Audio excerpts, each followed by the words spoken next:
let's move on from the election here. It's important we talk about it because it is related to your portfolio and how you're going to allocate. And also, speaking of allocation, Daniel, talk about, I mean, the vaccine came out. I've done a ton of research on the vaccine. I actually, 2 weeks ago, I posted on YouTube, I saw a great research report by one of the best analysts. He works for Evercore, best biotech analyst, saying, look, there's a good shot that this is going to have 90% plus to 95% plus efficacy, be effective.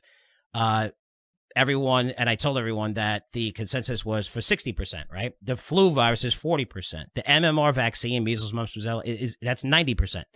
So this is on par with that, and nobody doesn't go out because they're afraid of getting that because of this vaccine, right? Measles, mumps, rubella anymore. So it's game-changing news, but are you surprised in a rotation that we're seeing? I mean, maybe stay-at-home stocks, I get it, but this is going to take a long time to develop, right? Yeah, I would. I mean, we've talked about this in the past and in both on and off camera a little bit, I think. But, the volatility is just crazy because you got so much liquidity, a lot of algorithms. So you're seeing moves that typically you'd think, all right, this stock's going to move 3 to 5%, ends up moving 10% or more. So there's going to be a lot of knee-jerk reaction. That's the new normal.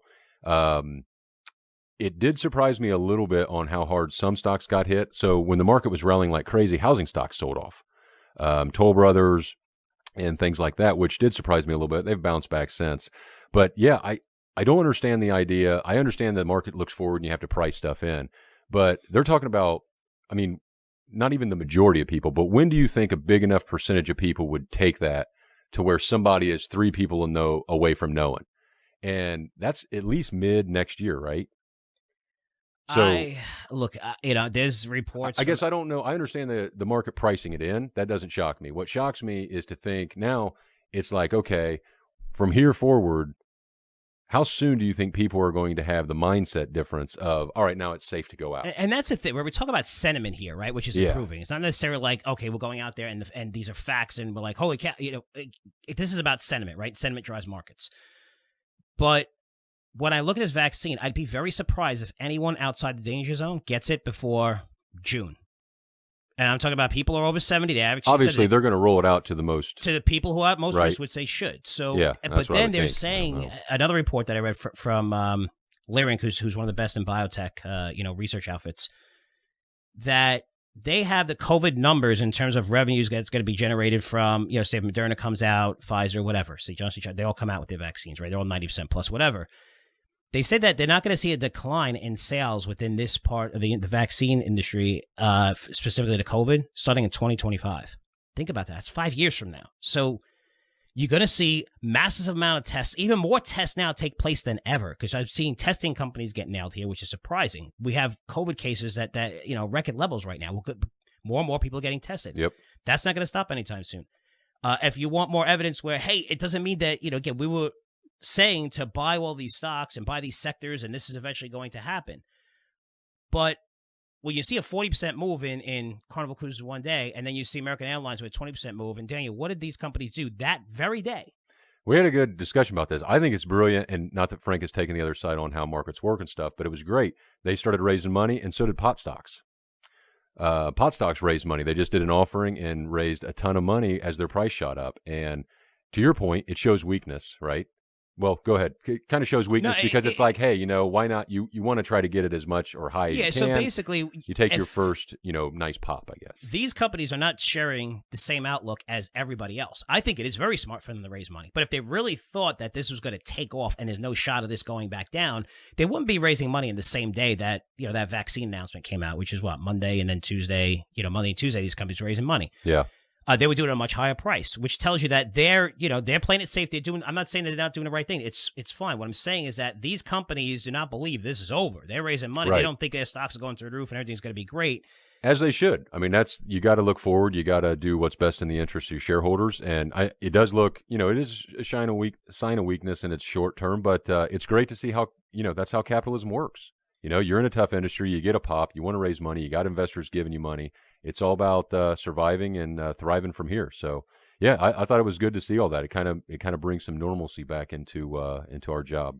It definitely does. And again, it's a big change in terms of sentiment where there's hope now that, maybe in a couple of years, COVID isn't going to really exist where people are going to be worried about it. But again, we got to go through the testing. We got to go through so many different things, which is And hopefully there's no setbacks, right? I mean, we don't even have emergency approval on this thing yet, and we have Pfizer saying they're sending out 1.3 billion doses next year and something like 500 million this year, whatever those numbers. Yeah, are. what if there's a headline that cuts that in half? What kind of volatility is going to happen there? Yeah, it's just, and not only that, when I'm looking at the price, I think they're going to pay $15 per shot or whatever it is, and there's 2 shots that you're going to need, right? It's two shots that you need. I don't know how the time frame in between those. But again, that includes, so you cut that in half. So those doses are basically half the amount of people that are going to get them. Yeah. Because you got to get those twice. Just like you don't do that with the flu shot. Most flu shots, I don't believe. I never heard about it. But, with some of the other ones, measles, the MMR vaccine, sometimes you get it at a later period.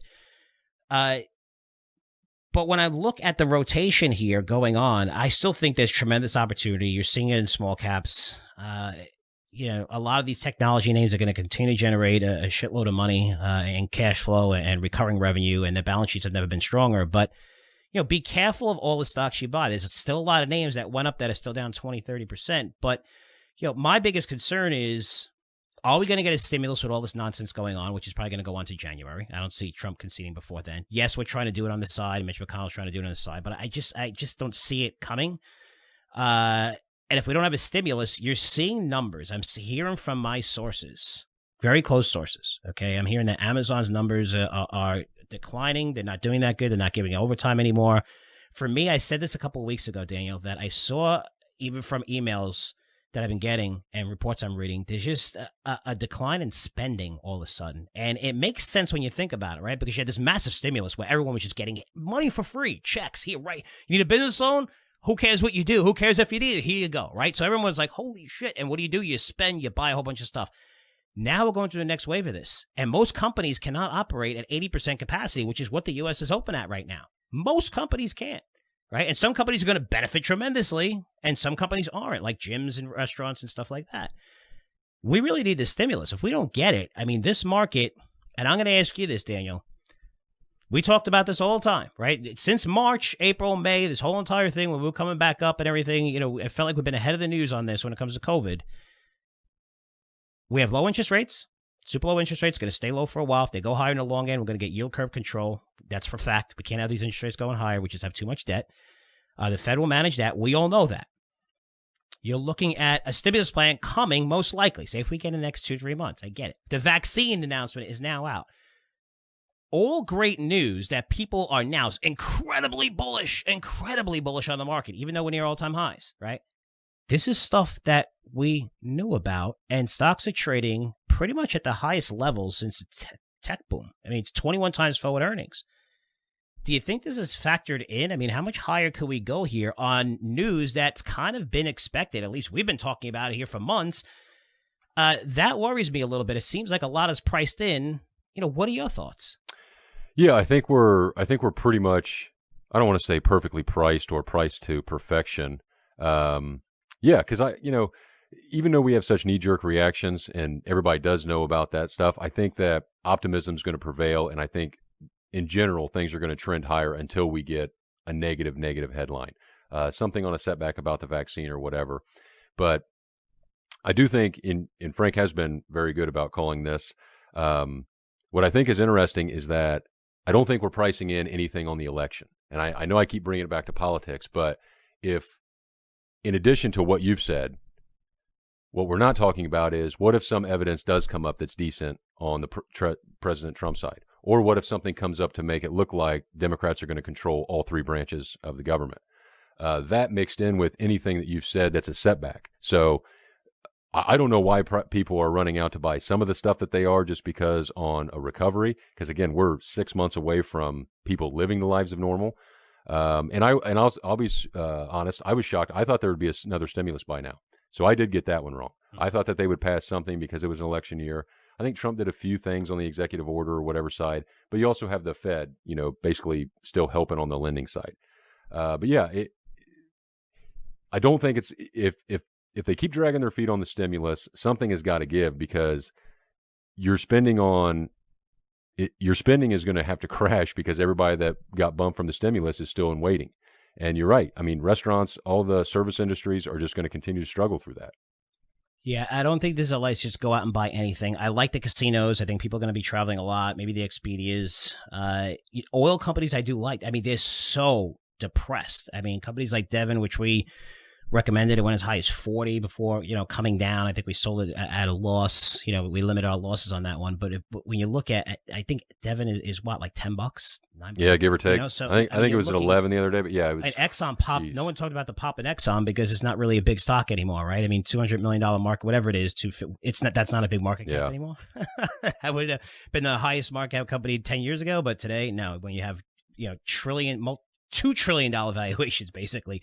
Well, we came pretty close to that with, Apple and Amazon. But do you think this rotation is going to continue? Because I don't know if it's so much where I could tell you, look, we're trading at 29 times forward earnings, and you should sell everything. I don't think so. I mean, you're seeing these cyclical names. And when I say cyclical and the return to value and small caps are starting to outperform, which is amazing. They haven't outperformed on the way up, which they always do during, economic recoveries or big rebounds like we saw. Now we're starting to see that. Do you see that rotation continuing? Or do you think that, hey, you know what, the AMDs or NVIDIAs or these high flyers and maybe even like the Pelotons and things like that, are the fundamentals really going to change now from a vaccine? Are people going to order less Pelotons? I don't know, maybe. But I just, it seems like to me it's going to be more of a shift in capital than an entire market collapse to me. But I could be wrong. What are your thoughts? No, I think it'll be stock specific. I mean, like Site Centers is a previous portfolio holding for us, has great shopping centers, anchors, and locations. They targeted like 100,000 annual income. High-end areas, and their stock is rebounded really nicely. Still depressed, obviously, but you'll start to see, if the vaccine and things continue to go in our favor, and people are going to go out to quote unquote normal, there's no reason not to transition into sites like that, into companies like that. That makes total sense. Yeah. I'm not on board yet with all the stay at home. I go to the gym at my apartment, so I don't go to a specific gym. I wouldn't have any problems doing that. But I don't know that I would rush back into, like, I haven't touched Peloton. I think it's a hilarious story. I missed the move. But I couldn't imagine, like, everybody just selling their Peloton and going right back to the gym right away. No, maybe I'm wrong on that. No, it's just about new orders that people start going to the gym and stop purchasing. The things outside of Netflix, but your Facebook, Apple, Amazon, Google, if they pull back, I'd look at that as buying opportunities again. I've talked about that in the past on the political side, on any threats, but those companies are just so massive and so powerful, and their margin, I mean, no. So I don't think there'll be a huge rotation out of all the popular names, but yeah, it'll be stock specific. And a little plug here, the pick and CRA that goes out today is benefiting from that. Yes. If you're a Curzio research, I like how I did that, Frank. Yeah, that was actually a good transition. I worked hard on this name. It's going to surprise you when you get it. It's a small cap, and usually we stick to large cap income generating stocks. Some of them have dividends. But this small cap was too good to pass up. It has a massive growth profile and is trading much cheaper than the overall market. And this thing, I really, truly believe is going to take off. So I'm very excited about that pick, and I think you'll be excited. So we do a video of all those as well. So those are video newsletters, guys, where you see the research, that you see me bringing up sites and stuff. So that's cool. That was a great segue, Dan. Thank you. You're being getting to be professional at this already, huh? Trying to help us out here.